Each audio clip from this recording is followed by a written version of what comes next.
जो हमारा chapter number 7, 8, 9 है वो determination of income output employment है। सबसे पहले ना उसके न्यूमेरिकल को खत्म करा रहा हूँ मैं अभी, और फिर हाथों हाथी कराऊंगा। तो शुरू करते हैं उसके न्यूमेरिकल्स। एक ही बारी समझ लेना भानु बेटा, जो भी जो क्लास ज्वाइन कर रहे हैं न्यूमेरिकल्स को एक ही बारी समझ लेना बेटा, ठीक है। न्यूमेरिकल्स ऑफ चैप्टर नंबर 7, 8 और 9, ठीक है। देखो बेटा, इसमें है क्या न्यूमेरिकल में, सबसे पहले कुछ टर्म्स को ध्यान रखना जो मैं यहाँ लिख रहा हूँ। एक होती है एग्रीगेट डिमांड। एग्रीगेट डिमांड 2 से लेकर 4 सेक्टर तक है। तो 2 सेक्टर क्या है, सी प्लस आई। 3 सेक्टर क्या है, सी प्लस आई प्लस जी। और हमारा 4 सेक्टर क्या है, C plus I plus G plus N x. ये हमारा 4 सेक्टर है, ठीक है। ये सी क्या होता है, कंजम्पशन होता है। आई क्या होता है, इन्वेस्टमेंट होता है। जी क्या होता है, गवर्नमेंट एक्सपेंडिचर होता है।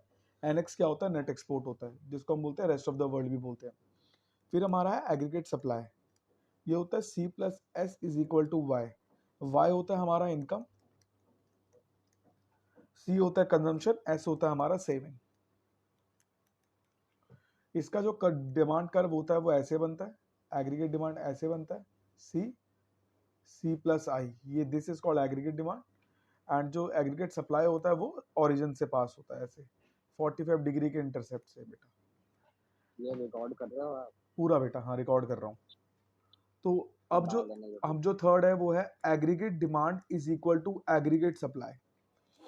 तो aggregate demand is equal to aggregate supply में होता क्या है, ये होता है C plus I is equal to C plus S.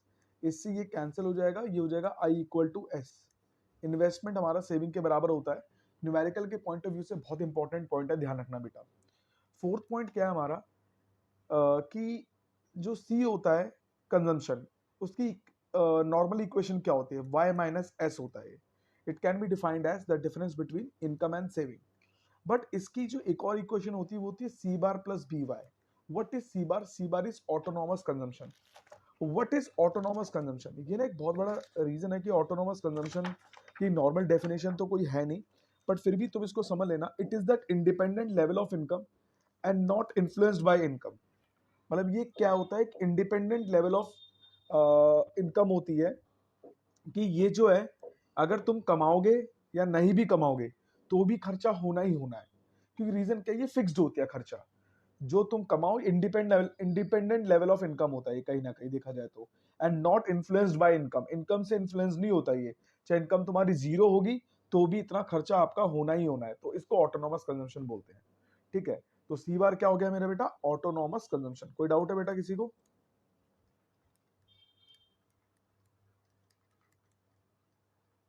B हो गया मेरा MPC, change in C upon change in Y. और ये हो गया मेरा इनकम। ये MPC change in C upon change in Y क्या है, ये भी बाद में बताता हूँ, ठीक है। देख लो कौन कौन से बच्चे आए हैं। तनिषा आइए, आइए, वेरी गुड, ठीक है। अब फिफ्थ जो इक्वेशन हमारा वो है सेविंग। सेविंग क्या होता है, वाई माइनस सी। इसी का उल्टा कर दिया, ठीक है। अब इसकी डेरिवेशन कैसे करेंगे, इस सी की वैल्यू जो है यहां पुट कर देंगे, सी बार प्लस बी वाई। तो इसको मैंने ऐसे लिख लिया, वाई माइनस सी बार माइनस बी वाई। वाई को मैंने एस माइनस सी बार को यहां लिख दिया, वाई को यहां लिख दिया, बी वाई को यहां लिख दिया। ये हो गया amount of this saving. What is amount of this saving, ये ऐसा इनकम होता है, कभी कभार क्या होता है किसी की ना मतलब कि लाइबिलिटी हो जाती है, एक्स्ट्रा इनकम, एक्स्ट्रा खर्चे। सेविंग हमारी नेगेटिव हो जाती है क्योंकि हमारे पर लोन हो जाता है या हम खर्चे ज्यादा हो जाते हैं या इनकम कम हो जाती है। तो ये इस माइनस सी बार को बोलते हैं अमाउंट ऑफ डिस सेविंग, कि कभी कभार हमारी सेविंग भी क्या हो जाती है, नेगेटिव। ये हो गया, ठीक है। अब ये जो इस इक्वेशन को कैसे सॉल्व करेंगे, मैंने क्या लिखा, minus C bar, Y common ले लिया, one minus B. One minus B is MPS, इसको भी बताता हूं बेटा मैं, ठीक है। ये इक्वेशंस जो मैंने 5 बताई, इससे न्यूमेरिकल्स को सॉल्व करेंगे। अभी मैं करके भी दिखाऊंगा 4-5 न्यूमेरिकल आपको सॉल्व, ठीक है। जो हमारा छठा पॉइंट है बेटा, समझ आ रहा है सभी को बेटा? भव्या, तनिषा, विनोय, कृष्णा, भानु, किसी को भी डाउट यस होगा सर। ना मेरे से हाथों हाथ पूछ लेना, पहले बता रहा हूं। देखो बेटा, अब जो पॉइंट आता है वो आता है एमपीसी, एमपीएस, एपीसी और एपीएस। ये पॉइंट आते हैं बेटा। देखो एक पहले तो एक ना तुम्हें लर्न करवा देता हूं शॉर्टकट ट्रिक से। पहले तो देखो सिंपल सी बात है, पहले लर्न कर लो सी एस, क्योंकि यहां भी लिखा हुआ है सी एस, सबके नीचे कुछ नहीं है तो y मान लो, y y y y, क्योंकि हर चीज को हम इनकम से रिलेट करते हैं। जहां जहां m लिखा हुआ है वहां वहां आप चेंज लगा दो, चेंज चेंज चेंज। ये आपका हो गया फॉर्मूला रेडी। फॉर्मूला क्या है एमपीसी का? Change in C upon change in Y. अब इसको समझते हैं है क्या ये। देखो बेटा, एक इंसान है, वो कमाता है 10,000 रुपए, तो वो खर्चा कंजम्पशन करता है 4,000 की, ठीक है, और वो सेविंग करता है 6,000 की, ठीक है, या उल्टा कर लो, खर्चा करता है 8,000, सेविंग करता है 2,000। अब इसी इंसान की जो इनकम है वो बढ़ के 1,00,000 हो गई है। अब वो खर्चा 8 से 16 कर देगा, 20 कर देगा, ऑब्वियस सी बात है, फैमिली मेंबर कोई नहीं बढ़ा है उसका, बट सेविंग देखो उसकी कितनी ज्यादा हो गई है कहीं ना कहीं। तो व्हाट इज एमपीसी? एमपीसी क्या बोलता है? अगर किसी इंसान की इनकम बढ़ती है तो उसके खर्चे भी बढ़ते हैं। तो change in C with respect to change in income, किसी इंसान की इनकम बढ़ती है तो उसके ऑब्वियस सी बात है उसकी सेविंग भी बढ़ती है। बट एक चीज हमने नोटिस करी, सेविंग ज्यादा बढ़ रही है एज कंपैरिजन टू कंजम्पशन, क्योंकि इंसान खर्चे अननेसेसरी नहीं बढ़ाता है। तो जब एमपीसी चेंज होता है या एमपीएस चेंज होता है तो change in consumption smaller than होता है चेंज इन सेविंग। इस बात का ध्यान रखना। समझ आ गया बच्चों? समझ आ गया बच्चों?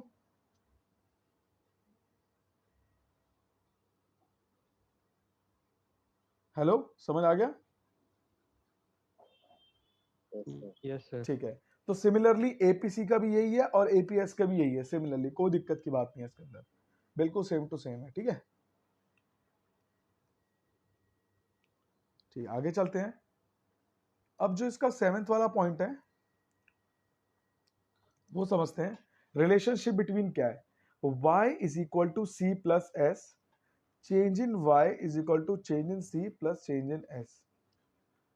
तो y is equal to C plus S divide by y divide by y divide by y both the side, change in y, change in y, change in c, change in y, change in s, change in y। तो इससे ये cancel हो गया, 1 APC APS, 1 MPC MPS. तो 1 minus APC is equal to APS और 1 minus MPC is equal to MPS. ये इसका formula है, ये ध्यान रखना बिल्कुल। ठीक है, ये ध्यान रखना बेटा न्यूमेरिकल के पॉइंट ऑफ व्यू से। अब आ जाओ 8th पॉइंट पे। ये होता है इन्वेस्टमेंट मल्टीप्लायर की डेफिनेशन।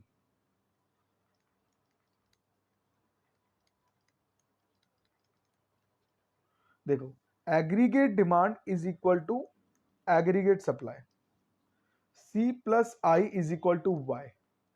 दस एनी चेंज, अगर मैं कोई भी बदलाव करता हूं, any change, the sort of any change, change in C plus change in I is equal to change in Y. This is equation first. MPC is equal to change in C upon change in Y. अब cross multiply करता हूं तो ये आ जाएगा। अब लिखेंगे put the value of second equation in first equation. तो क्या आ जाएगा? चेंज इन सी की जगह MPC into change in Y plus change in I is equal to change in Y. इसको उठा के मैं इधर ले जाऊंगा, तो change in Y minus MPC into change in Y.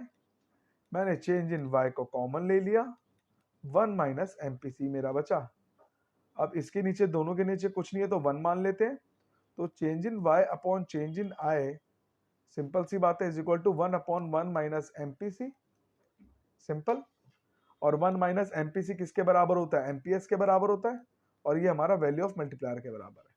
समझ आ गया बेटा? ये 4 मार्क्स की डेरिवेशन आ सकती है। समझ आ गया बेटा सभी को? Yes sir. भव्या, तनिषा, ठीक है। अब इसके ऊपर ना एक बेस्ड क्वेश्चन आता है, वर्किंग ऑफ मल्टीप्लायर, उसको भी मैं अभी के अभी करा रहा हूं। देखो, मान लो पेपर में ना क्वेश्चन गिवन होगा कि आपको दो चीजें गिवन होगी बस, तो आपको राउंड्स लिखना है। देखो मैं यहां लिख रहा हूं राउंड, यहां लिख रहा हूं change in I, that is additional investment, यहां लिख देता हूं additional investment, change in Y additional income, और यहां लिखूंगा change in C v into change in Y. ठीक है, अब देखो एक चीज को समझना, मान लो किसी कंपनी में मान लो विनॉय और मेरी कंपनी थी, विनॉय ने एडिशनल इन्वेस्टमेंट करी मेरी कंपनी में 1,000 रुपए की, और उसने बोला जो एमपीसी होगा वो कितना होगा, एमपीसी जो होगा हमारा बी, जो एमपीसी बी को बोलते हैं, दैट इज 0.2 होगा। मैंने कहा 0.8 मान लो, चलो 8 होगा, 0.8 होगा एमपीसी। अगर पेपर में कभी एमपीएस दे रखा होगा 0.2, तो एक चीज समझ आना कि 0.8 एमपीसी होगा, वो माइनस करके निकाल लेना आप, ठीक है, इस चीज को ध्यान रखना बेटा। तो एमपीसी हमारा कितना गिवन है, 0.8 पेपर में गिवन है, और एडिशनल इन्वेस्टमेंट दे रही है 1,000 रुपए की। अब हमें समझना है कि ये 1,000 रुपए जो एडिशनल इन्वेस्टमेंट है ये हमें कितना कमा के देगी। अब कैसे करें इसको करने का तरीका वर्किंग और मल्टीप्लायर है। अब देखो क्या हुआ, विनॉय ने एडिशनल इन्वेस्टमेंट करी तो हमारी एडिशनल इनकम भी 1,000 रुपए हो गई। अब 1,000 रुपए का हमने क्या करा, 8% खर्चा कर दिया, 800 रुपए हमने भानु की दुकान में खर्चा कर दिया। अब मेरे जो खर्चे हैं वो भानु की इनकम हो गई। सेकेंड राउंड में जो भानु की इनकम थी, भानु गया भव्या के पास, उसने भव्या से 8% का सामान ले लिया, जो था 640 रुपए का खर्चा कर दिया, बाकी 100 जो पैसे बचे थे उसने सेव कर लिए। फिर थर्ड राउंड में भव्या गई किसके पास, कृष्णा के पास, उसने 640 का 8% खर्चा करा, 512 रुपए समथिंग कुछ खर्चा कर दिया उसने, बाकी सेव कर लिया। तो ऐसा कब तक चलता रहेगा, ऐसा चलता रहेगा nth राउंड तक, nth राउंड तक। तो फॉर्मूला क्या हो जाएगा बेटा इसका, change in y is equal to change in i 1/1 minus MPC. तो ये हो जाएगा कितना, 1,000 पे इन्वेस्टमेंट की थी, एमपीसी मेरा 0.8 है, ये आ जाएगा मेरा 5,000 आंसर। ठीक है बेटा,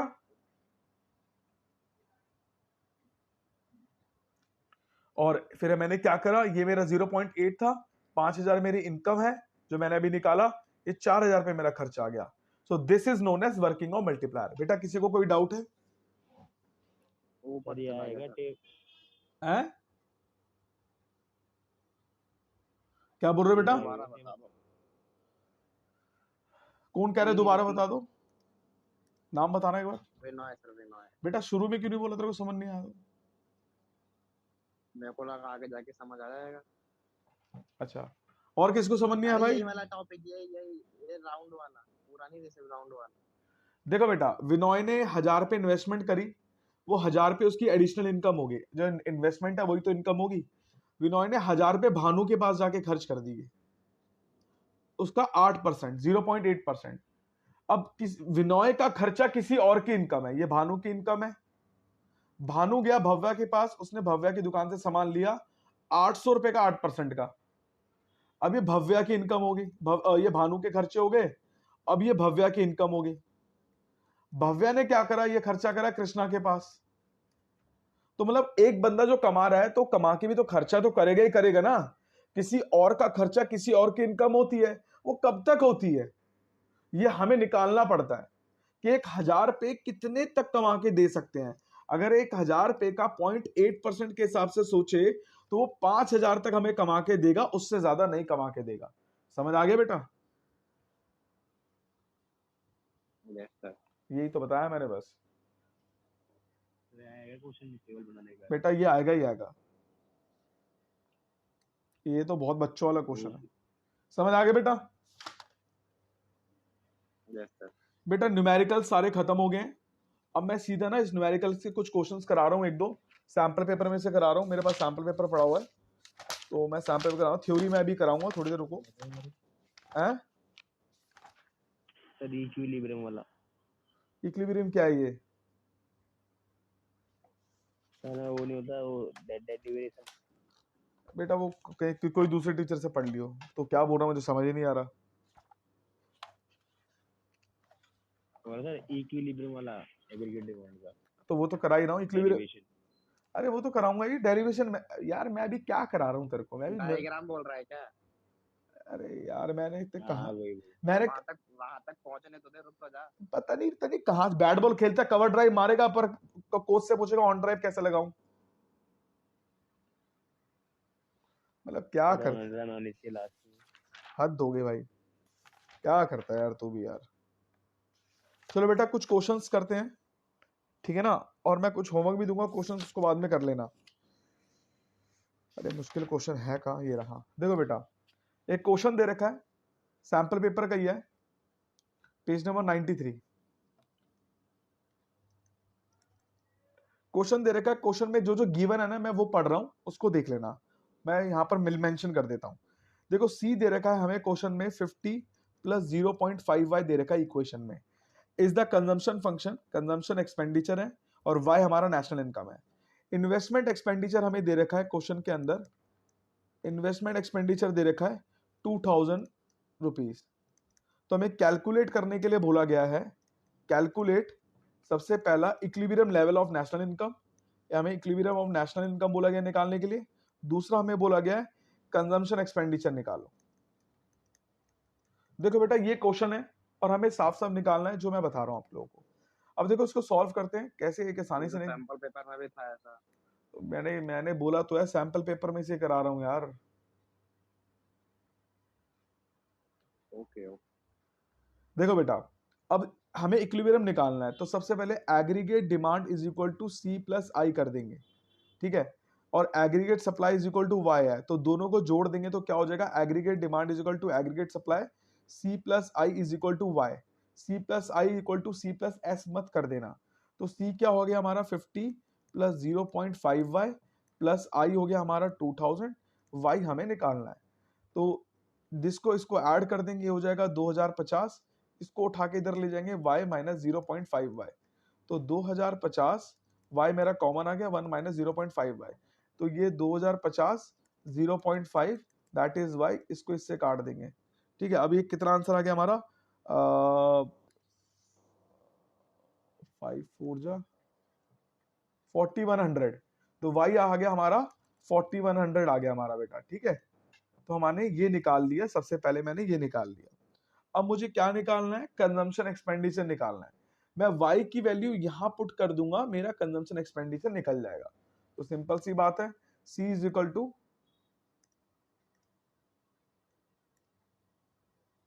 अरे क्या हो गया,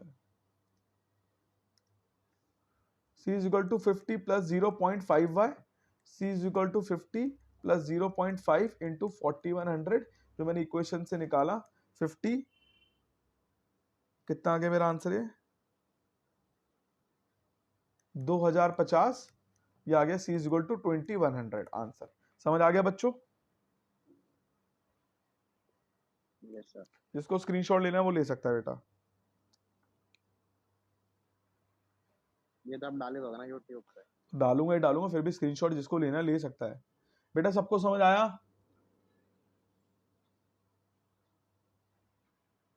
हाँ सर आ गया। ठीक है, अब एक और क्वेश्चन करा रहा हूँ, Yes, sir. अब मैं एक और क्वेश्चन बता रहा हूँ, थोड़ा सा ना वो भी थोड़ा डिफरेंट है, वो भी सैंपल पेपर का है, पेज नंबर 93 का है। सेविंग हमें दे रखा है -100 प्लस 0.6y, ये हमें दे रखा है, ठीक है। और इन्वेस्टमेंट एक्सपेंडिचर जो मुझे दे रखा है, इन्वेस्टमेंट एक्सपेंडिचर जो मुझे दे रखा है 1100। फर्स्ट जो दे रखा है मुझे equilibrium level of national income निकालना है, सेकंड कंजम्पशन एक्सपेंडिचर निकालना है, ठीक है। अब इसको सॉल्व करते हैं बेटा बेसिक तरीके से। आंसर देखो, सबसे पहले क्वेश्चन को समझते हैं, ये दो चीजें गिवन है सेम टू सेम जैसे मैंने लिखी है। तो हमें तो एक चीज पता है कि सेविंग इन्वेस्टमेंट के बराबर होती है, कैसे होती है पेपर में ना करके दिखाना, क्योंकि ना बुक में जैसे मर्जी गिवन हो। तो aggregate demand is equal to aggregate supply, C plus I is equal to C plus S, this से this cancel, I equal to S, and then अब आई की वैल्यू 1100 रुपए, एस मेरा -100 प्लस 0.6y, तो solve होके हो जाएगा 1200 रुपए प्लस 0.6y, 1200 रुपए 0.6 दैट इज y, कैंसिल, ये आ गया 2000, y मेरा आ गया 2000। समझ आ गया बेटा? समझ आ गया बेटा?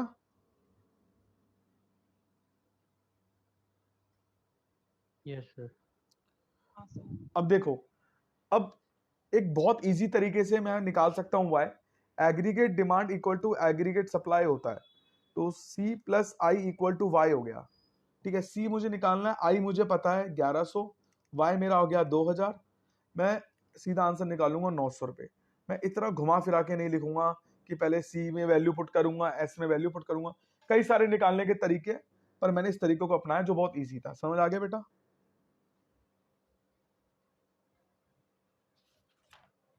यस।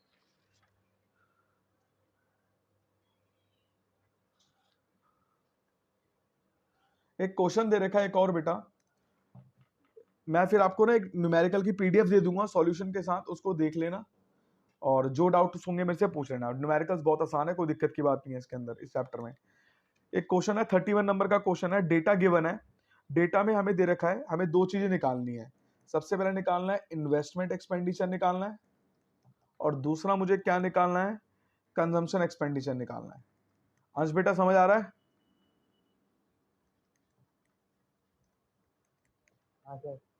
हमें सबसे पहले इक्विलिब्रियम गिवन है कितना, 5000। ऑटोनॉमस कंजम्पशन गिवन है हमें 500। एमपीसी मुझे गिवन है 0.4।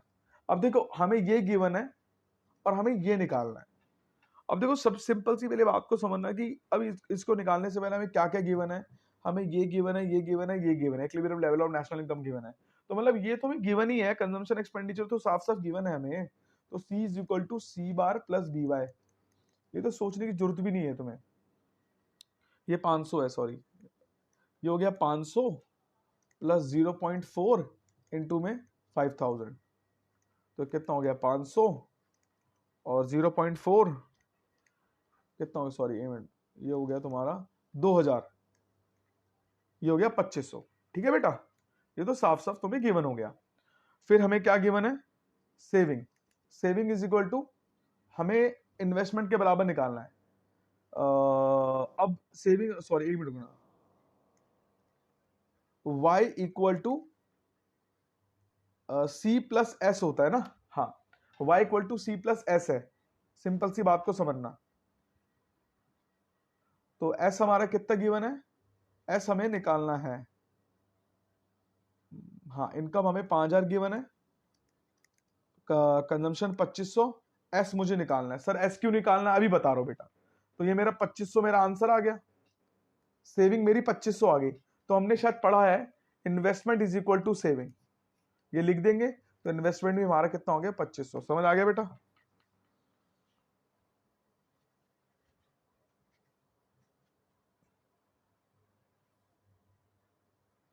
समझ आ गया बेटा?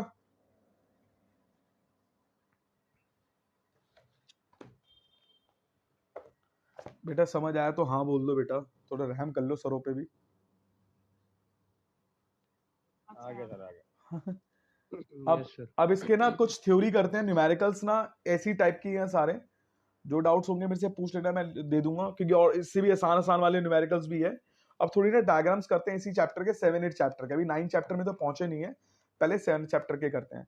सबसे पहला जो डायग्राम का क्वेश्चन है, explain the ADAS approach. ADAS, अब आज हम जितने भी करेंगे ना सारे क्वेश्चन, सारे जो मेन वाले कर लेंगे, बाकी कल जो हम करेंगे वो नॉर्मल वाले क्वेश्चन करेंगे, जो जैसे एक एक मार्क्स वाले इसी चैप्टर में से।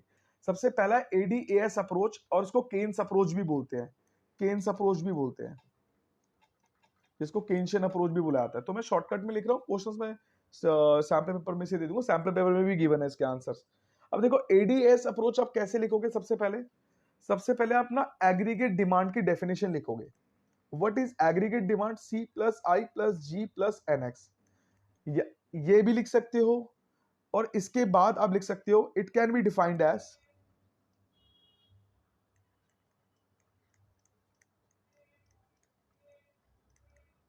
The sum total of all expenditure of final goods and services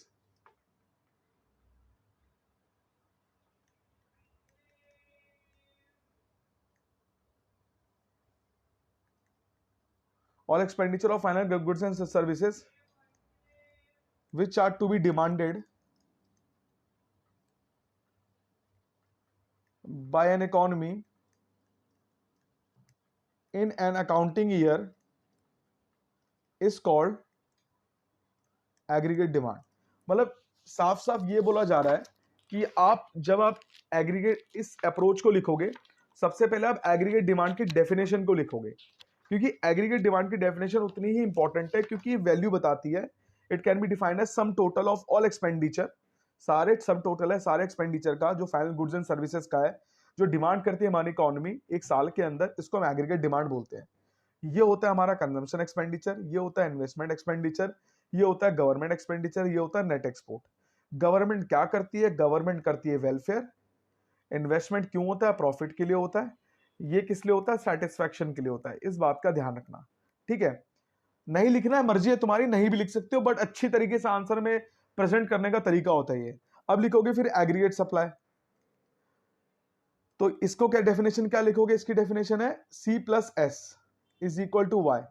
so it is the monetary value, it is the monetary value of final goods and services produced by the economy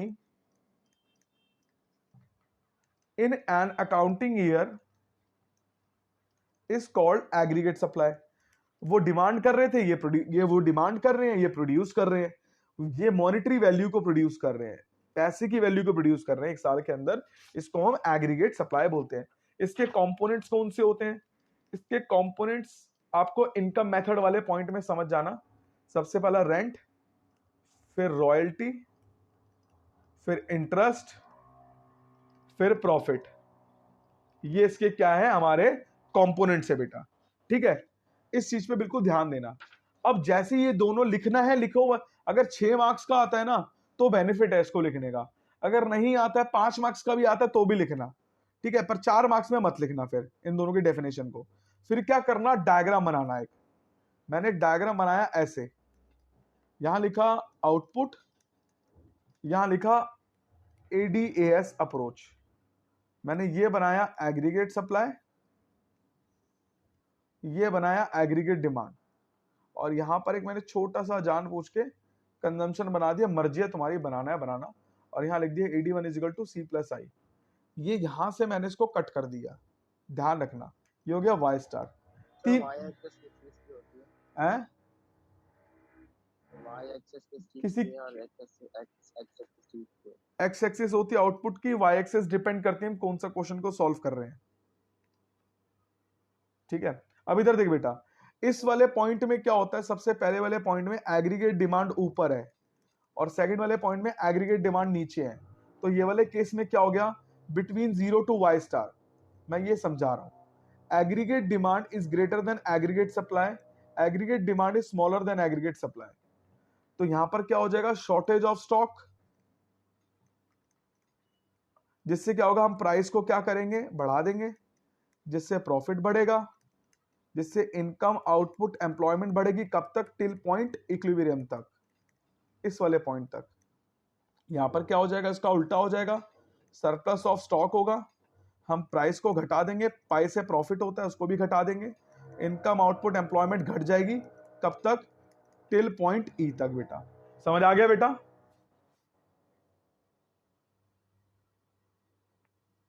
समझ आ गया? बेटा simple सी बात है. जब demand हमारी ज्यादा है तो शॉर्टेज होगा, डिमांड कम है तो सरप्लस होगा.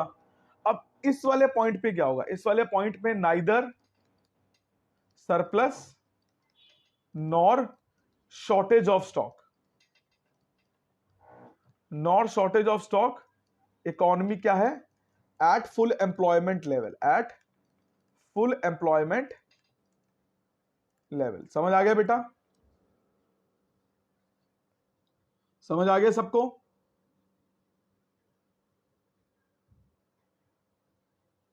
बेटा यार जवाब नहीं, हाँ जवाब दे दिया करो बस. आगे चलते हैं. अगला पॉइंट बेटा, अगला है break even level of income. Break even level of income एक और क्वेश्चन है इस चैप्टर में जो बहुत ही ज्यादा इंपॉर्टेंट है. अब उसको भी देखो, ये मैंने थ्योरी लिखवाई है, या पेपर में थ्योरी कैसे लिखोगे पता है, between 0 to L Y star theory लिख देना ऐसे फटाफट, ऐसे थ्योरी लिख देना, ऐसे करके पेज भी भर सकते हो आप, ऐसे गए नहीं कि डायग्राम के साथ में थ्योरी लिख दोगे। अब अगला क्वेश्चन है break even level of income. देखो break even level of income क्या होता है, इसकी थ्योरी ना मैं शॉर्टकट में लर्न कराता हूं। It is that level of income, बस इतना लर्न कर लो, where income is equal to consumption and saving will be zero, खत्म। Is called break even level of income.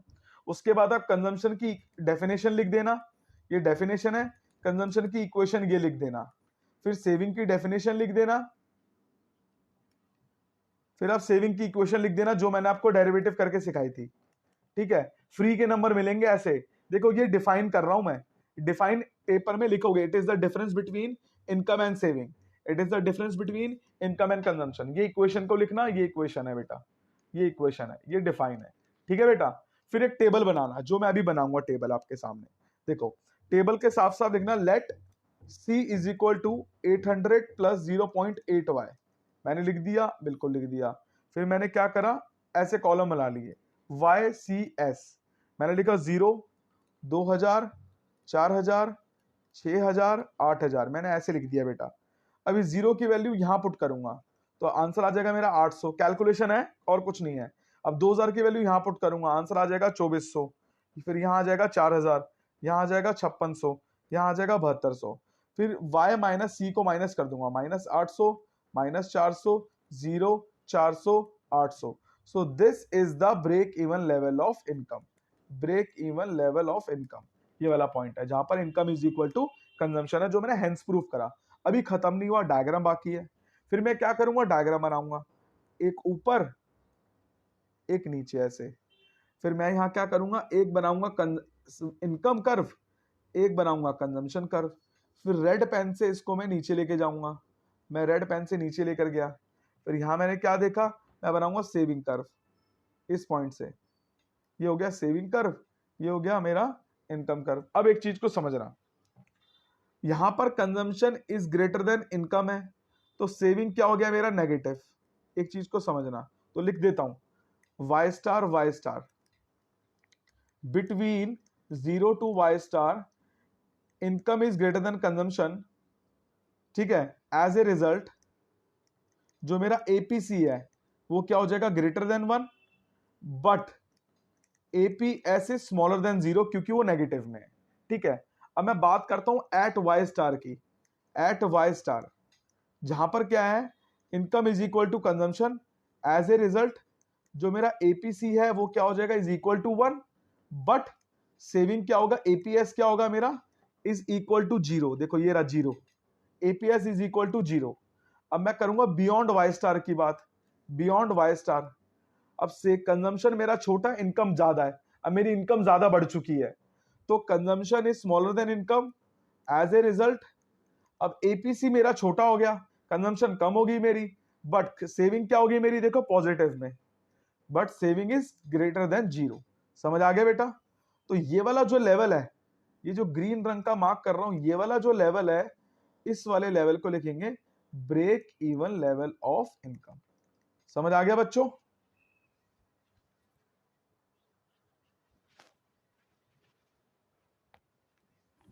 समझ आ गया बच्चों, पक्का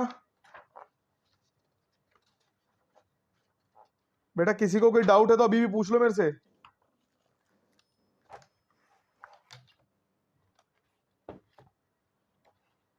यार कोई कुछ बोलेगा, नहीं है ना। मैं दोबारा ना लिंक भेज रहा हूँ, दोबारा ज्वाइन करना, एक मिनट को।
बेटा सबको समझ आया ना बेटा?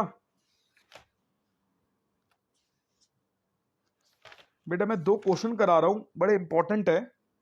हाँ वो तो पेपर में आ सकते हैं।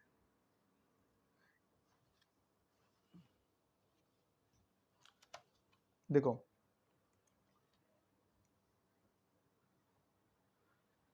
मैंने उसका पीडीएफ ही बना लेता हूं, बेटर रहेगा। पीडीएफ बना दो, चलो मैं समझा ही देता हूं। देखो बेटा इसको ना, इसकी थ्योरी मैं भी तुम्हें दे दूंगा। हाँ मैं समझा देता हूं तुम लोगों को। देखो सबसे पहला क्वेश्चन है, outline the steps taken in deriving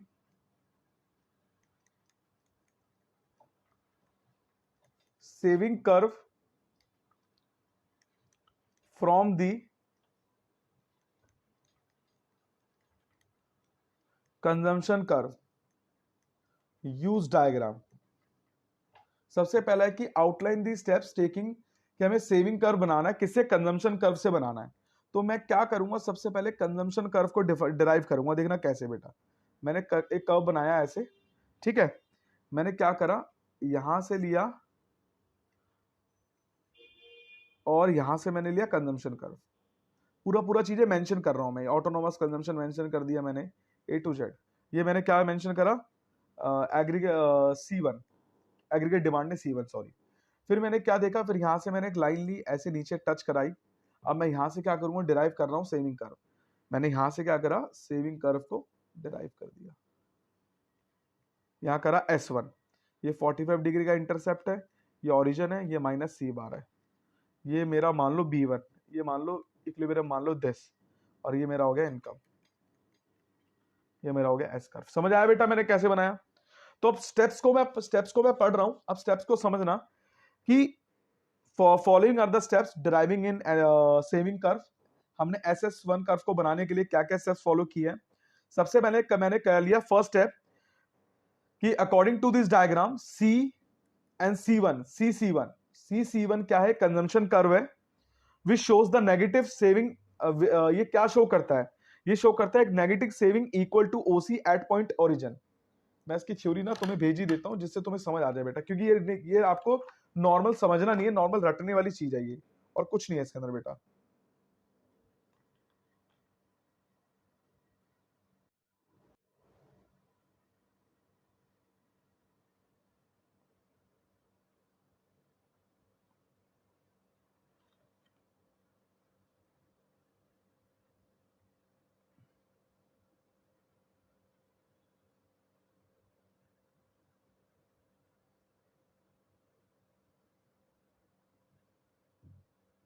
सबको मिल गई बेटा?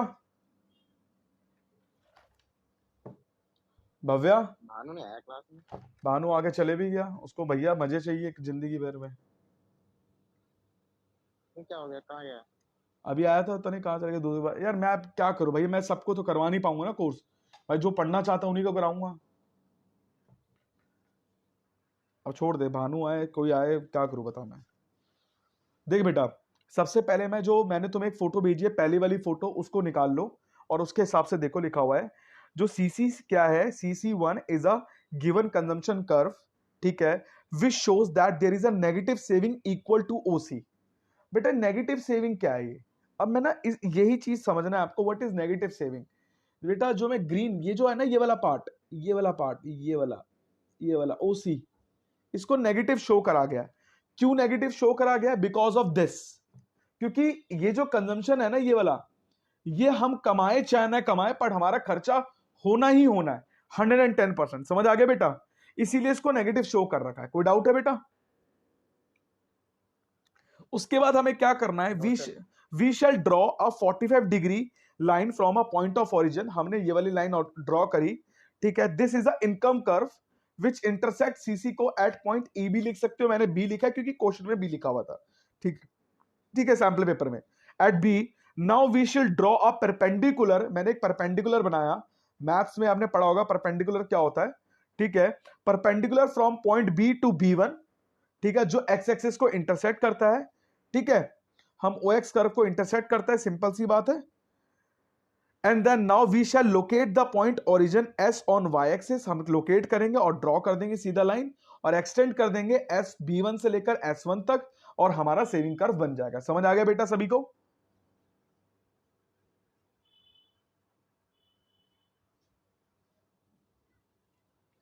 समझ आ गया बेटा सभी को? भव्या समझ आया नहीं आया? Yes sir. ठीक है, थ्योरी मैं दे दूंगा, सारी टेंशन मत लेना, मैं अभी पीडीएफ बना के दे दूंगा, क्लास ओवर होने के 1-2 घंटे बाद दे दूंगा मैं। अच्छा, इसका अगला क्वेश्चन है जो मैंने अगले पेज में एक और क्वेश्चन दिया है, outline the steps deriving consumption curve from the saving curve. मतलब कंजम्पशन कर्व से सेविंग कर्व में बनाना है। अब क्या बेटा? सर मेरे को ना कि जाना है अभी, तो मैं अब रिकॉर्ड कर रही हूँ, बाद में रिकॉर्डिंग सुन लूंगी। ठीक है, कोई दिक्कत नहीं बेटा। देखो बेटा, outline the steps driving consumption curve from the saving curve. अब कंजम्पशन कर्व से सेविंग कर्व बनाना है। देखो दोनों में डिफरेंस है, कंजम्पशन टू सेविंग बनाना है। सॉरी, हमें कंजम्पशन कर्व को बनाना है किससे? सेविंग कर्व से। हमने उसमें क्या कराया था? हमने कंजम्पशन से सेविंग बनाया था, इससे सेविंग से कंजम्पशन बनाना है। ध्यान रखना दोनों में फर्क है। अब मैंने डायग्राम बनाया,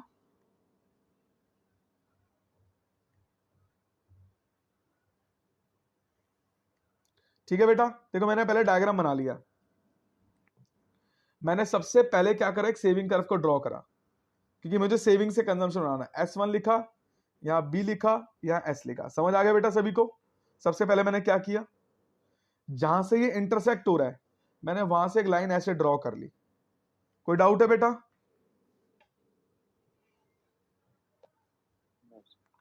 फिर मैंने क्या करा, एक एग्रीगेट सप्लाई कर्व को बनाया। अरे यार क्या कर दिया मैंने, फिर एक क्या करा, एग्रीगेट सप्लाई कर्व को बनाया। नेगेटिव में कब जाती है, किस सिचुएशन में जाती है नेगेटिव? बेटा सेविंग तो नेगेटिव से शुरू होती है ना, सिचुएशन में क्या आती है? एक सेविंग नेगेटिव में तब जाती है जब हमारा कंजम्पशन ज्यादा हो जाता है हमारी इनकम के हिसाब से। ये हो गया हमारा Y curve, aggregate supply curve हो गया ये बेटा हमारा। ठीक है, अब ये यहां से इंटरसेक्ट कर रहा है, तो मैंने क्या करा, जब इन दोनों पॉइंट को देखा, इस पॉइंट से मैंने क्या करूंगा, मेरे कंजम्पशन कर्व को मैं ड्रॉप कर दूंगा और मेरा कंजम्पशन कर्व बन जाएगा। समझ आ गया बेटा कैसे बनाया कंजम्पशन कर्व?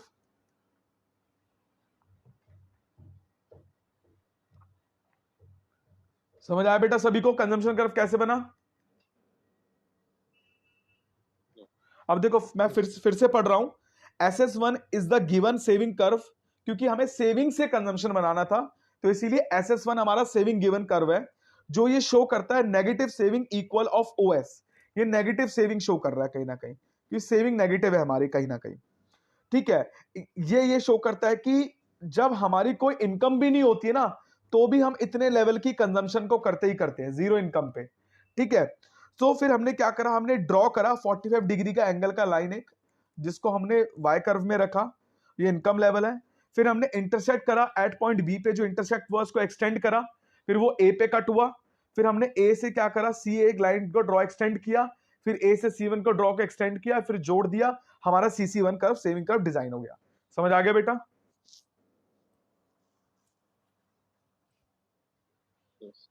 अब बेटा कुछ वर्ड्स मैं बता देता हूं, उसको समझ लेना। कुछ वर्ड्स है हमारे, एक है एक्स आंटे, एक है एक्स पोस्ट, एक है एक्स आंटे, फिर है एक्स पोस्ट, एक है ex ante investment, ex post investment, ex ante saving, ex post saving. सिर्फ सिंपल सी बात को समझना, ये है क्या। देखो एक्स आंटे इन्वेस्टमेंट होती है प्लान्ड इन्वेस्टमेंट, ये होती है एक्चुअल इन्वेस्टमेंट, ये होती है प्लान्ड सेविंग, ये होती है एक्चुअल सेविंग, बस और कुछ नहीं है बेटा। विनॉय ने सोचा कि वो 10,000 रुपए खर्च करेगा, प्लानिंग करी इन्वेस्टमेंट की, बट एक्चुअली में उसने 6,000 खर्च किए। अब समझ आया बेटा? What is ex ante? Ex ante is the level of investment which we actually plan during a given year. It's called ex ante investment. What is ex post investment? Ex post investment is the actual investment which we are done in this accounting year. This is called ex post investment. कोई doubt है बेटा? किसी को कोई doubt है?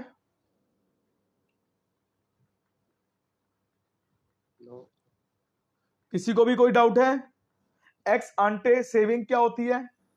वही same जो हमने प्लानिंग करी, ex ante saving is that level of saving which we planned during accounting year, and ex post saving क्या होती है, विच वी एक्चुअली डन। हमने सोचा कि हम 10,000 पे सेव करेंगे, हमने 4,000 सेव किए, तो this is actual saving, this called ex post saving. कोई डाउट है बेटा?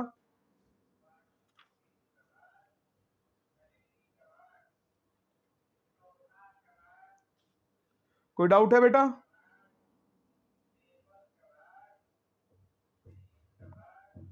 No sir. No sir. पक्का? ठीक है। तनीषा बेटा समझ आ रहा है ना बेटा? तेजस भी आ गया। हाँ ठीक है, बस सिर्फ 15-20 मिनट में हमारा चैप्टर हो जाएगा, चैप्टर नंबर 9। चैप्टर नंबर 7, 8 मैंने सारे क्वेश्चन कवर कर दिए हैं, एक एक मार्क्स के क्वेश्चन रहेगा, उसको मैं नेक्स्ट क्लास में कवर करूंगा। अब जो मैं सबसे इंपॉर्टेंट और सबसे आसान टॉपिक कराने वाला हूं, पहले उसको समझना बेटा। ये सिर्फ 10 से 15 मिनट का सिर्फ बेसिक थिंग्स पे डिपेंड है। ये देखो बेटा, ये डायग्राम बनाया, ये मैंने बनाया एग्रीगेट सप्लाई, और ये मैंने बनाया एग्रीगेट डिमांड। ये मेरा पॉइंट है, this point is known as Y star बेटा। मैंने रेड पेन लिया, एक रेड पेन से ऊपर मैंने कर्व बना दिया, this is known as AD1। ठीक है, इस पॉइंट को मार्क करा, ये E से E1 चले गया और E2 तक गया मेरा। ठीक है, फिर मैंने क्या करा, this gap is known as inflationary gap. इसको क्या बोलेंगे? Inflationary gap. इसका दूसरा नाम क्या है? Efficient demand, efficient demand. ठीक है, अब what is inflationary gap? Increase in aggregate demand at the level of full employment. Aggregate demand increase हो रहा है at the level of full employment के लेवल पे, इस कॉल्ड इन्फ्लेशनरी गैप बोलते हैं। सिमिलरली मैंने क्या किया, इसको डिक्रीज कर दिया AD2, तो aggregate demand E3, E4, E5, ये वाला डायग्राम टेबल बन गया, तो उसको क्या बोलेंगे? Deflationary gap. तो सिंपल सी बात है, एक वर्ड को बदल देना, डिक्रीज कर देना। Decrease in aggregate demand at the level of full employment is called deflationary gap. सबको समझ आ गया डेफिनेशन दोनों की? सबको समझ आ गई डेफिनेशन दोनों की?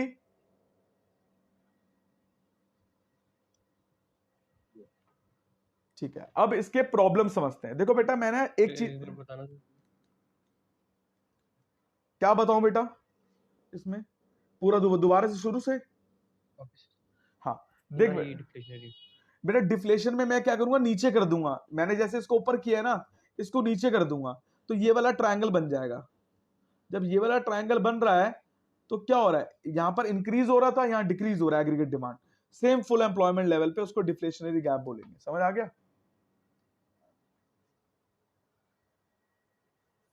जैसे देखिए रहा, मैं साइड में बना देता हूं, ये मैंने बनाया, ये नीचे आ गया ना, ये वाला हिस्सा, इसको डिफ्लेशन बोलेंगे। समझ आ गया बेटा? ठीक है, अब देख, मैं प्रॉब्लम लिख रहा हूं, what are the problem of inflationary gap.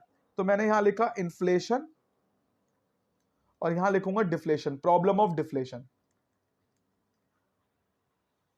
मैं 4 पॉइंट को लिखूंगा, 1 2, ठीक है, यहां पर भी लिखूंगा। ठीक है, थोड़ी जगह तो ज्यादा कम ले ली मैंने।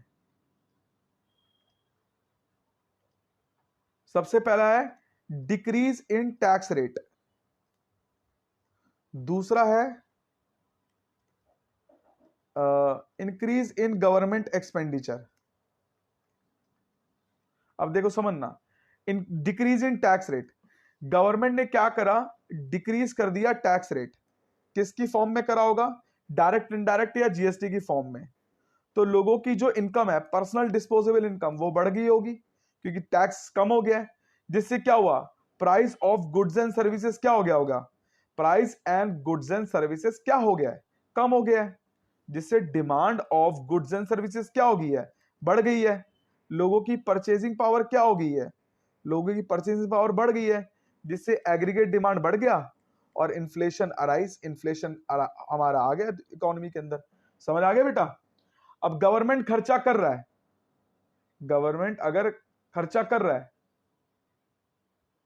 तो क्या होगा, more and more welfare to society, society को काफी ज्यादा वेलफेयर होगा, सोसाइटी को वेलफेयर होगा तो लोगों की परचेसिंग पावर बढ़ेगी क्योंकि लोगों को पैसा नहीं खर्चना पड़ रहा, जिससे क्या होगा, demand of goods and services बढ़ जाएगा, जिससे क्या होगा, एग्रीगेट डिमांड बढ़ेगा, इन्फ्लेशन अराइज। समझ आ गया बेटा?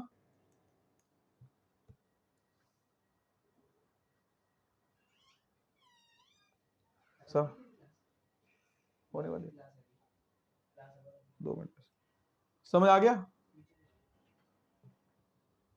समझ आ गया बेटा?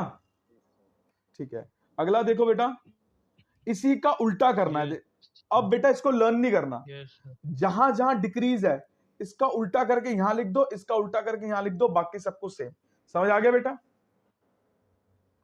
प्रॉब्लम ऑफ डिफ्लेशन में कोई डाउट है?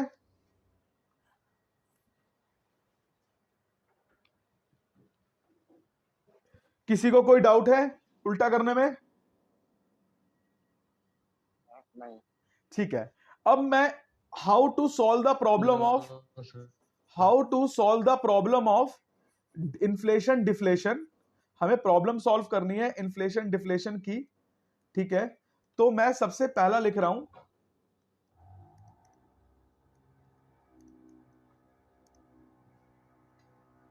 Solve the problem of deflation through fiscal policy. Fiscal policy के थ्रू मैं प्रॉब्लम सॉल्व कर रहा हूं। फिस्कल पॉलिसी में 2 पॉलिसी आती है, एक आती है रेवेन्यू पॉलिसी, एक आती है expenditure policy. Revenue policy tax वाले को बोलते हैं, एक्सपेंडिचर पॉलिसी गवर्नमेंट एक्सपेंडिचर वाले को बोलते हैं। फिस्कल पॉलिसी वो पॉलिसी होती है जहां पर पैसों की बात नहीं आती, गुड्स एंड सर्विसेज की बात आती है। तो मैंने क्या करा, मैंने जो इन्फ्लेशन की प्रॉब्लम थी वो मैंने डिफ्लेशन को सॉल्यूशन में कर दिया। समझ आ गया? ये सब कुछ सेम रहेगा, डिक्रीज इन टैक्स रेट, ये सब कुछ सेम रहेगा। आखिरी में क्या हो जाएगा, aggregate demand decrease, aggregate demand increase, क्योंकि डिफ्लेशन सॉल्व कर रहा हूं। ठीक है, मैं लिख देता हूं पूरा एग्रीमेंट को।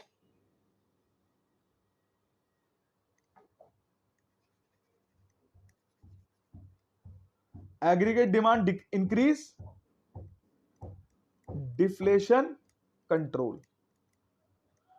यहां पर भी सेम टू सेम आएगा और लिखेंगे डिफ्लेशन कंट्रोल। समझ आ गया बच्चों?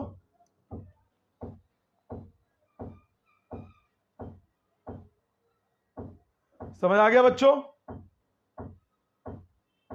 मतलब इन्फ्लेशन की problem, causes of inflation, inflation के कारण, वो डिफ्लेशन के सॉल्यूशन है। समझ आ गया बेटा? बस लास्ट लाइन चेंज होगी, और जो डिफ्लेशन के कॉजेज है वो इन्फ्लेशन के सॉल्यूशन है। कोई डाउट?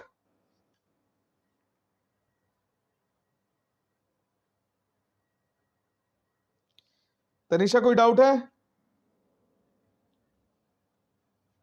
नहीं सर, आ गया। विनोय?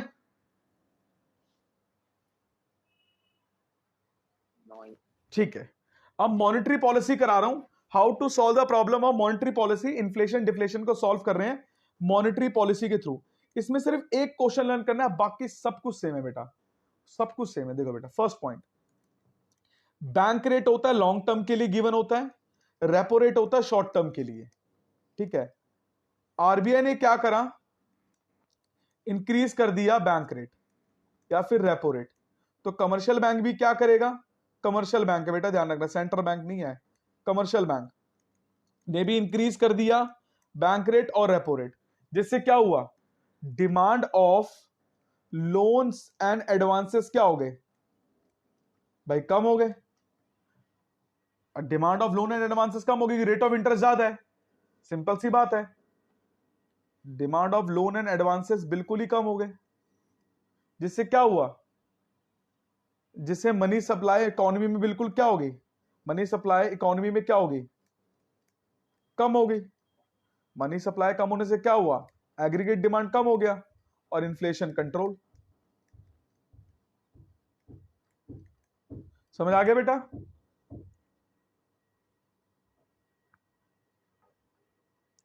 समझ आ गया बेटा? दूसरा, सेकंड पॉइंट,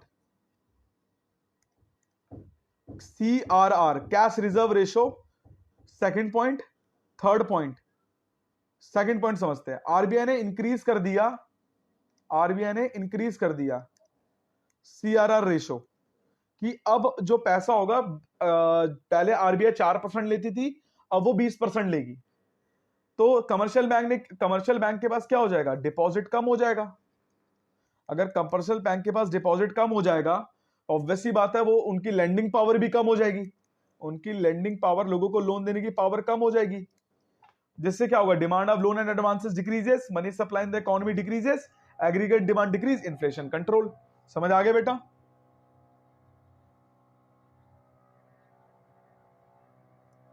समझ आ गया बेटा? अगला है एसएलआर। अगर तुम हाँ नहीं बोल रहे तो मैं समझ जाऊंगा, समझ आ गया। अगला है एसएलआर रेशो। कुछ नहीं करना है, जहां जहां सीआर आ रहा है वहां एसएलआर कर दो, बाकी सब कुछ सेम, कुछ चेंज नहीं है। What is statutory liquidity ratio? It is that liquidity ratio, ये वो रेशो होती है जहां पर जैसे किसी को पैसे विड्रॉ करने की बात आती है ना, अब बैंक में सारा पैसा तो हम लोन नहीं दे सकते, कुछ पैसा हमें कस्टमर के लिए रखना पड़ता है क्योंकि वो विड्रॉ कर लेता है, इसलिए हम एटीएम में जाते हैं, कुछ पैसा बैंक में होता है, ये वो वाली रेशो होती है। ठीक है, अगर सारा पैसा एटीएम में डाल देंगे तो कमर्शियल बैंक, तो अगर हम एसएलआर रेशो बढ़ा देंगे, विड्रॉ की रेशो बढ़ा देंगे, तो लोन्स की अपने आप ही डिमांड कम हो जाएगी, क्योंकि भैया पैसा ही नहीं है बैंक के पास। तो सेम टू सेम पिछले वाला पॉइंट जैसा सीआर की जगह एसएलआर कर देना। अगला पॉइंट है open market operation, fourth point. देखो बेटा, अगला पॉइंट है open market operation. Open market operation, RBI ने क्या करा, सेल कर दी सिक्योरिटीज, अपने बॉन्ड्स को किसको सेल कर दिया, कमर्शियल बैंक को।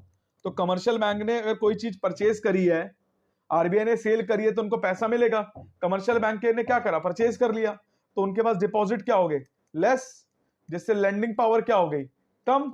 लेंडिंग पावर कम होगी, demand of loan and advances come, money supply in the economy come, aggregate demand decrease, inflation control. समझ आ गया बेटा? पक्का समझ आ गया?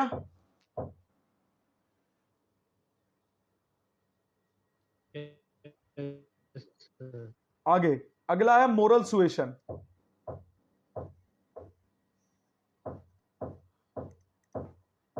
ये जो पहले वाले 4 मेथड थे, ये क्वांटिटेटिव मेथड है। अब जो 2 कराऊंगा क्वालिटेटिव मेथड। एक है मोरल सुएशन। आरबीआई ने क्या करा, डिक्रीज कर दी क्रेडिट फैसिलिटीज। अब ये बोला कि हम लोन्स पे क्रेडिट फैसिलिटीज नहीं देंगे, credit facility decrease, credit facilities on loan. हमने क्या करा, डिक्रीज कर दी फैसिलिटीज की। अब मान लो किसी ने लोन लिया तो उस पर इंश्योरेंस नहीं मिलेगा भाई, उसके मरने के बाद उसके बच्चे भरेंगे लोन। तो कमर्शियल बैंक के पास क्या हुआ, अगर आरबीआई ने डिक्रीज कर दी क्रेडिट फैसिलिटीज, तो भैया कमर्शियल बैंक भी डिक्रीज करेगी भाई। आरबीआई जो करेगी वही कमर्शियल बैंक ने भी क्या कर दिया, डिक्रीज कर दिया क्रेडिट फैसिलिटीज, जिससे क्या हुआ, demand of loan and advances decreases, money supply in the economy decreases, aggregate demand decrease, inflation control. समझ आ गया बेटा? समझ आ गया? अगला point, marginal requirement on loan.